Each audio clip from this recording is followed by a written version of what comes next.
नमस्कार, आपने देखना शुरू किया है दर्श न्यूज। मैं हूं आपके साथ दिव्यांशु। क्या बिहार में फिर से खेला होगा? जैसे जैसे फ्लोर टेस्ट के दिन नजदीक आ रहे हैं, चर्चाएं जोर पकड़ रही हैं कि बिहार में फिर से खेल हो सकता है और वो खेल फ्लोर टेस्ट वाले दिन ही होगा। और फिर तेजस्वी यादव का वो बयान भी याद आता है और आरजेडी की खामोशी भी है। साथ ही जीतन राम मांझी की तरफ से आने वाले रोज नए नए डिमांड, और फिर मांझी को साथ मिल भी रहा है चिराग पासवान का। और फिर ये भी तो सच है कि नीतीश को फिर से साथ लाने से एनडीए में जो पहले से थे चिराग, मांझी और कुशवाहा, वो असहज जरूर हुए हैं। जिस दिन नीतीश ने शपथ ली थी उसी दिन चिराग ने बाहर मीडिया से कहा था कि नीतीश से उनकी नीतिगत लड़ाई जारी रहेगी।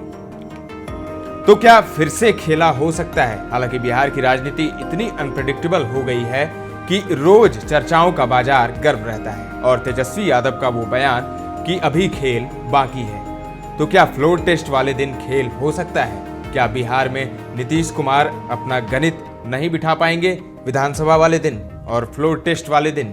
अब आइए खेला पर। 12 फरवरी को है विधानसभा में फ्लोर टेस्ट। बिहार में कुल विधानसभा की सीटें हैं 243।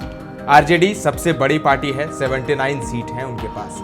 उसके बाद आती है बीजेपी 78, जेडीयू 45, कांग्रेस 19, लेफ्ट 16, हम पार्टी 4, इंडिपेंडेंट 1 विधायक सुमित सिंह, एआईएम अख्तरुल इमाम 1 विधायक। अख्तरुल इमाम एआईएम के जो हैं वो किसी के साथ नहीं हैं, जबकि इंडिपेंडेंट विधायक निर्दलीय विधायक सुमित सिंह वो नीतीश की कैबिनेट में मंत्री रहते आए हैं, फिर चाहे वो महागठबंधन की सरकार हो या फिर एनडीए की सरकार हो। तो इतने विधायक हैं अभी।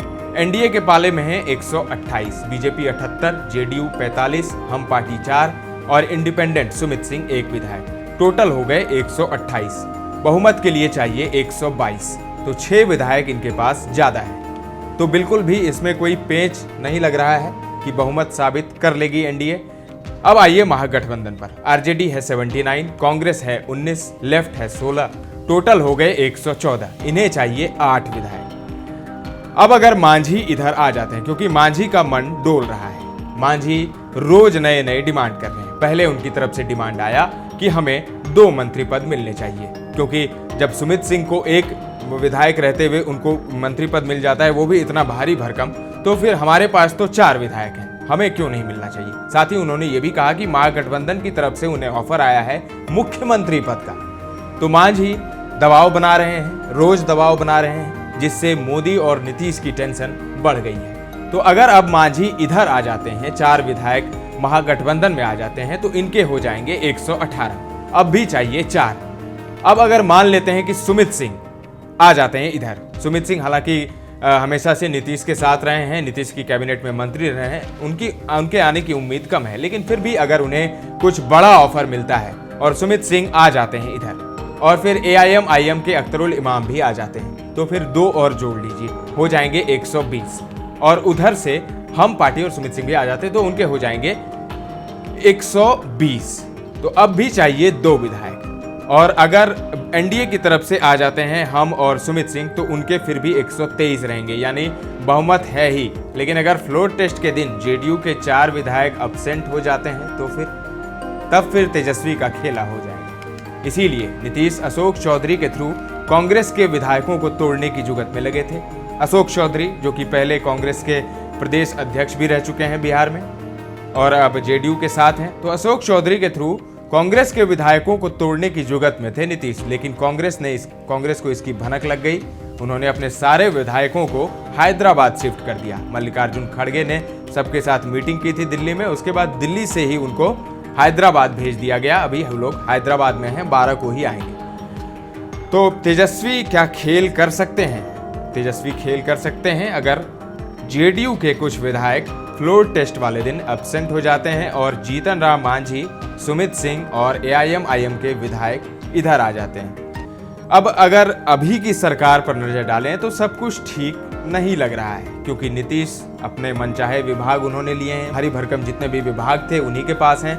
नीतीश मुख्यमंत्री भी रहे हैं, मुख्यमंत्री हैं ही वो, और साथ ही उनके पास सामान्य प्रशासन, गृह विभाग, सारे विभाग उन्हीं के पास हैं। तो यहाँ पर बीजेपी जो है एक तरह से बैकफुट पर नजर आ रही है। जो पहले सरकार बनी थी 2020 में, उसमें बीजेपी ने बड़े भाई की भूमिका निभाई थी, लेकिन अब की बार नीतीश ने उन्हें छोटा भाई बना दिया है। नीतीश ही इस वक्त लग रहे हैं कि पावरफुल है ज़्यादा, और बीजेपी उनके सामने झुकती हुई नजर आ रही है, नतमस्तक नजर आ रही है।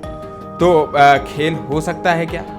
खेल हो सकता है, बस वही है कि अगर जीतन राम मांझी के 4 विधायक इधर आ जाते हैं, और जीतन राम मांझी का मन डोल भी रहा है, लगातार कह रहे हैं वो। कल गया में उन्होंने मंच से कह दिया कि नाराजगी है, बिल्कुल नाराजगी है, और जो SC ST वाला कल्याण विभाग जो उनको हर बार मिल जाता है, इससे उन्हें नाराजगी है। उन्हें कोई भारी भरकम विभाग मिलना चाहिए, जैसे पथ निर्माण विभाग हो गया, भवन निर्माण मंत्रालय हो गया। ये सब विभागों की उन्होंने मांग की है अपने बेटे के लिए। साथ ही उन्होंने आज जो उनका बयान आया है, उन्होंने कहा है कि 1 रोटी से पेट नहीं भरेगा, 2 रोटी चाहिए, यानी 2 मंत्रालय उन्हें चाहिए। तो क्या नीतीश उन्हें 2 मंत्रालय दे देंगे? खैर, फ्लोर टेस्ट से पहले नीतीश को मोदी का बुलावा भी आया है। 7 तारीख को नीतीश दिल्ली जा रहे हैं, 2 दिवसीय दौरे पर दिल्ली।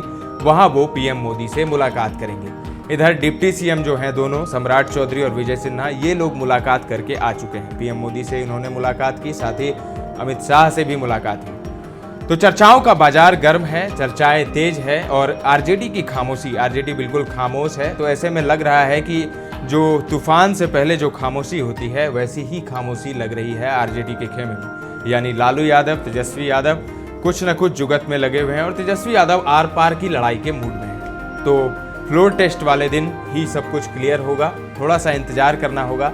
ये जानकारी आपको कैसी लगी, और आपको क्या लगता है कि क्या सचमुच तेजस्वी यादव फ्लोर टेस्ट वाले दिन खेला कर देंगे?